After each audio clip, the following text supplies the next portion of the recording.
tengslu við gerð kjarasamninga lækna þá undirritaðu forsætisráðherra og formaður Læknafélags Íslands og formaður Skurðlæknafélags Íslands ásamt settum fjármála- og efnahagsráðherra í fjarveru þinni Illuga Gunnarssyni undir viljayfirlýsingu og Kristínu Þóru Júlíussyni heilbrigðisráðherra. Þar í 7. lið yfirlýsingarinnar talað að opna ég fyrir fjölbreytt rekstrarform í heilbrigðiskerfinu.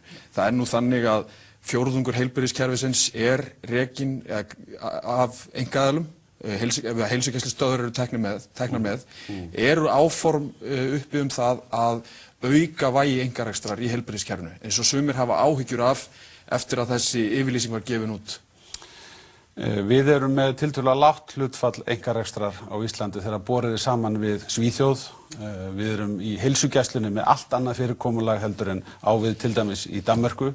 Með þessu í raun og veru ekki verið að segja annað í þessari yfirlýsingu en það að við ætlum áfram að leitast við að tryggja hámarksnýtingu á því fé sem við setjum í heilbrigðiskerfið. Og ef að við teljum að það sé með einkarekstri á einhverjum sviðum hægt að tryggja betri þjónustu, betri nýtingu þeirra fjármuna sem við tökum úr okkar sameiginlegum sjóðum til þess að ná þeim markmiðum sem við höfum sett okkur í heilbrigðismálum, þá erum við reiðubúin til þess að gera það. Og það ánægjulegt ef við getum náð góðri samstöðu við lækna það. En einhver áform þetta í bráð? Já, þetta eru viðvarandi verkefni og jú, ég tel að í heilbrigðisráðuneytinu sé einmitt verið að skoða leiðir til þess að við getum án þess að það stór aukist leið útgjöldin fundið aðferðir til þess að bæta áfram þjónustuna. Og í mínum huga alveg augljóst að í heilbrigðiskerfinu verður áfram og þú bentir á að við erum nú þegar komið með allnokkra þátttöku einkaaðila.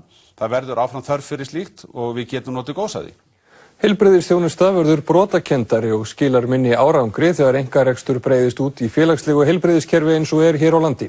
Þetta niðurstaða úttektar á rekstri heilbrigðisþjónustu í Evrópu og vestanhafs. Mikil samstaða meðal Íslendinga að hið opinbera eigi fyrst og fremst að fjármagna heilbrigðisþjónustuna. Þetta hefur komið fram í könnunum hér á landi. Meiri ágreiningur hefur hins vegar verið hvernig eigi að reka þjónustuna.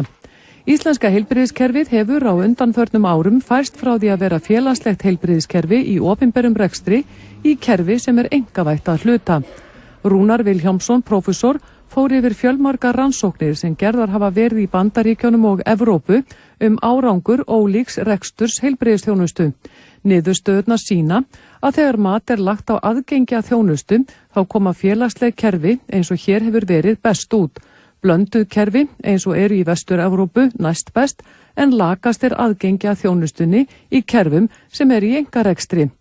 Kostnaður lægstur í félagslega kerfinu og lýðheilsa best. Þannig að eftir því sem við getum sagt bæði fjármögnun og rekstur fer úr opinberi frá því opinbera og til einkaaðila að þá verður stýring eða stjórnun þjónustunnar og kerfisins erfiðari. Talið að upptaka nýjunga gangi hraðar í einkareknum heilbrigðiskerfum. Það einn helstu kostur þeirra og einnig öðlast ákveðnir hópar sjúklinga aukið val og þeir sem fá þjónustuna eru ánægðir. Þegar meta á árangur heilbrigðiskerfa verður að skoða heildaráhrifin. Og þá sjáum við að þegar við innleiðum einkarekstur í félagslegum kerfum þá verður þjónustan oft brotakenndari.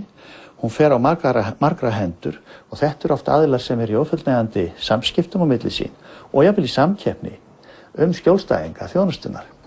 Þannig og þó að þeir sem noti þjónustu einstakra starfsmanna séu kannski ágætlega ánægðir með þá þjónustu sem þeir fá, þá getur verið að kerfið í heild sé að verða brotakenndara og árangur þess sé að minnka á sama tíma. Albanía ljós árum og undan okkur þegar kemur á valfrelsi og samkeppni í heilbrigðisrekstri. Þar eru margir spítalar sem bjóða upp á alls konar þjónustu. Eitt af því sem þau gera þau bjóða upp á fæðingarþjónustu.